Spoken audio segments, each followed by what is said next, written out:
Beast Wars episode 17, The Trigger Part 2. Now, of course, coming off of the part 1 of The Trigger, where this island ends up being discovered, this is a pretty cool episode. It's really simple, where, I mentioned in the last review, this kind of focuses a lot on Blackarachnia and her kind of betrayal. And I mentioned I couldn't really tell if she wanted to rule the Predacons or not, or if she just kind of wanted to, just kill everybody and be alone. But she does actually say, they have, the actual line where she says, I'll use this and I'll defeat Megatron.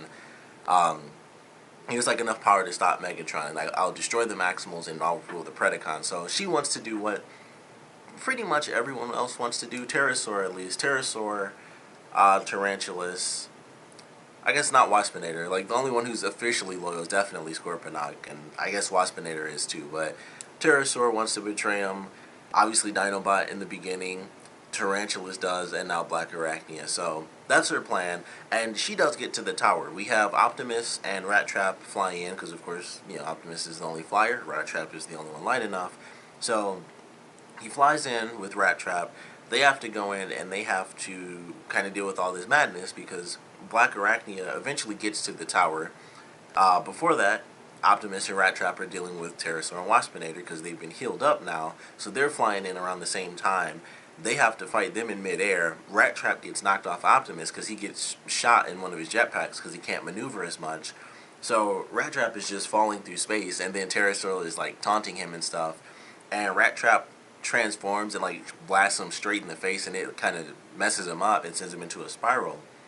And then Rattrap lands on his head as he's in his beast mode. And he puts a gun to his head, alright, now you're going to fly me to the island. So he and Optimus go. I believe Waspinator just, got messed up. I can't even remember what happened to him. He was just gone. So they go through, they get to the island, they find Tigatron and Airazor, Airazor is still wounded, and Tigatron, of course, can't fly.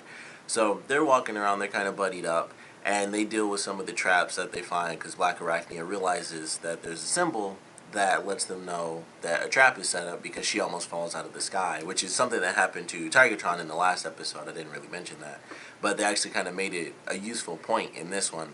So there are a lot of traps on the ground. Not all of them just drop you off of the island, but Tigatron and Airazor get caught in one, and these two rocks catch them inside of a canyon, and then the canyon cliffs start closing in, and Tigatron has to blast one of the rocks, and then they have to dodge the giant solar style laser beam after escaping from getting crushed. So that was pretty cool. They go through, and then as Scorponok and Blackarachnia get closer to the tower, the rest of the Maximals are trying to run to the tower as well. And then of course Blackarachnia, being the one who wants to rule the Predacons and betray Megatron, half his team, I guess, she decides to do that, and of course Scorponok is that's not going to happen. That's why I'm here. Megatron wanted me to, watch after you. And of course, he threatens to shoot her, and she's like, if you shoot me at this range, we'll both die, because he only shoots missiles. So he's like, well, I'll just get a little bit of distance, and he backs up, and he's standing next to one of these pillars, and of course it activates. It's basically all gold. There's a bunch of sigils and stuff on it, and then it's well, obviously that's the little symbol. They have it even when Blackarachnia first gets in there, which she uses Terrorsaur and Waspinator to do it. She tricks them, and she turns on excuse me, she turns on her communicator, and she's like, oh, they're gonna try to steal our glory to Megatron, so I'm gonna blast them out of the sky. And she says that to trick them into shooting at them, so that the laser shoots them out of the sky so that they can blow the door open before it recharges. So she gets them knocked out of the sky, and then when she first walks in, like I said, you see the symbol in the background, and then it shows up again when Scorponok is like, oh, I'll get some distance and then I'll shoot you. Symbol activates, and he just drops. So he just falls through the ground, and hatch opens up, and he's just falling down into emptiness. So he disappears. And she goes to the top of this tower, and she gets ultimate power. She gets control over this entire island, and it's like a ship. It's not only this monolith thing; it's the entire island that floats. It's basically a big ship. She can control where it goes and everything. So she gets imbued with this crazy amount of power, and it actually changes her color scheme because she's normally gold, and it changes her to silver and stuff, which is going to be the thumbnail, so that's what you saw. And she sits in the tower. They give her like sort of the modulated voice a little bit, where it's like the sort of godly sort of thing, and so she's got lasers just shooting off. She just shoots off every single thing, and the Maximals are running towards the tower. It's like a battlefield. Like there's just stuff blowing up all around them. Rattrap gets caught behind a rock, but he tells Tigatron to take off, and gets a Blackarachnia before she can fly this entire island into the Maximal base and destroy it. The rest of the Maximals at the base, they have to evacuate because she's coming in with a giant floating mountain that could crush them if she wanted to, plus a laser beam, so she doesn't even have to damage the island. And it was really nuts. And she like blew out the sky, so it was really sunny and everything, but she like destroyed the mini ecosystem, and the clouds like went away and it was nighttime. You could see the moon. I thought that was actually really cool because it's daytime 100% in there. Like somehow it looks like there's sun shining all the time. And she like blew out the whole sky and all the clouds vanished and you can just see everything and it's dark. And it actually looked really cool. I was like, that's kind of cool because you can see it's like they're on their own little planet, and then you can actually see everything else that they're floating above. So that looked really cool.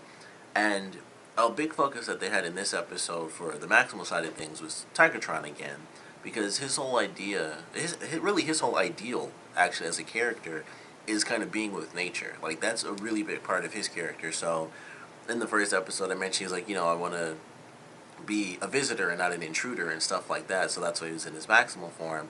And he really wanted to save this island because it was its own little natural ecosystem, and he talked a lot about how he finally felt at peace on this little island. And he was really upset with Blackarachnia taking it over, and with her having such deadly power, he was really upset that he had to destroy it. And he goes into the base and into the monolith, and he destroys like the main power source, and it takes everything down. And they all fly off. Airazor grabs Tigatron and she flies off, and Optimus grabs Rattrap. So they fly off. Blackarachnia is stuck inside the monolith. She loses her power, goes back to her normal color scheme, and she's just trapped in there as it's like crashing and it's hitting rocks and stuff and it's like falling apart and everything. But it was a cool episode. Like visually, it was definitely great, especially that ending scene. But it was a nice, fun episode. It was like it was oddly condensed, but at the same time it included like every single character, at least in some regard. Like Dinobot didn't really do anything. Dinobot, Cheetor, and Rhinox, they didn't really do anything, but they were at least in it, so it showed the characters at least how they got affected and stuff like that. So it was still really cool. I really enjoyed this second part. I think it was a good two-parter, and the way that it ends is, and they mentioned this a little early on when Rattrap first gets there. It's like, oh, there are these symbols that tell you that there are traps, and you can't use weapons because you get attacked by the giant laser beam. He's like, this is a puzzle, and it's kind of to test certain creatures. It's to test whoever finds it.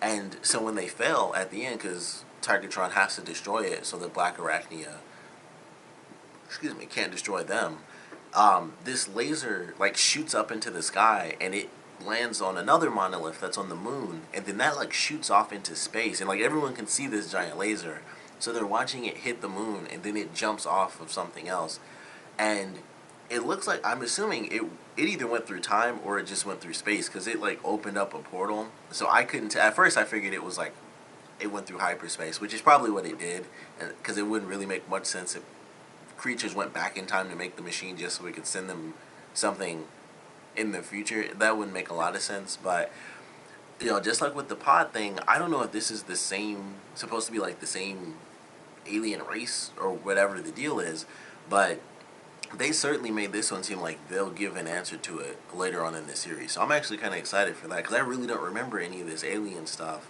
except for like the same thing I've been mentioning. There's like one episode I remember, and I don't know if that was even alien or not, or if that was another pod. But it was very interesting. I was like, holy crap, I did not see that coming. It was like, this floating thing, and then they left on a little cliffhanger, like, we might actually get an answer to this, and that would be really cool. Like the pod thing they had early on, that didn't seem like it would get an answer. It was like, oh, maybe we'll find out later. And I was like, oh, that just seems super vague. But this one seemed like it could legitimately get an answer. I mean, and plus it's the second time they did that sort of cliffhanger. Like, who knows who made this or what the test was for, but we failed, and who knows what that means. So it kind of has me excited to get into some things later in the series, and hopefully, considering the show had 3 seasons, I like to think they didn't abandon those sort of cliffhangers, and we might get an actual answer, because that would be the worst if they had that and maybe they just forgot and didn't make episodes that kind of tied back in. So I really do hope that is the case. But it was definitely a fun episode. I really enjoyed the action in this one. It had like just a crazy, even though no one was really fighting, the teams weren't fighting against each other. They were kind of just dodging laser beams and stuff like that. It was still really crazy, and it was just like a crazy nighttime battlefield scene. So I really enjoyed that. I like the visuals at the end with the island flying over everything. Looked really cool, and it starts crashing and pieces start breaking off and stuff. So it was definitely a cool episode. Nice focus for Blackarachnia as well as Tigatron for both parts, really. But ultimately, this was really fun, and this was definitely the more actiony episode, especially with the crazy ending and just like the chaos that the Maximals were going through. Like, she can destroy the base and destroy us. She's got laser beams flying off, all sorts of just madness and stuff. So pretty crazy, but definitely a fun episode. Of course, if you guys have any comments, please put them down in the comment section below. And of course, thanks for watching.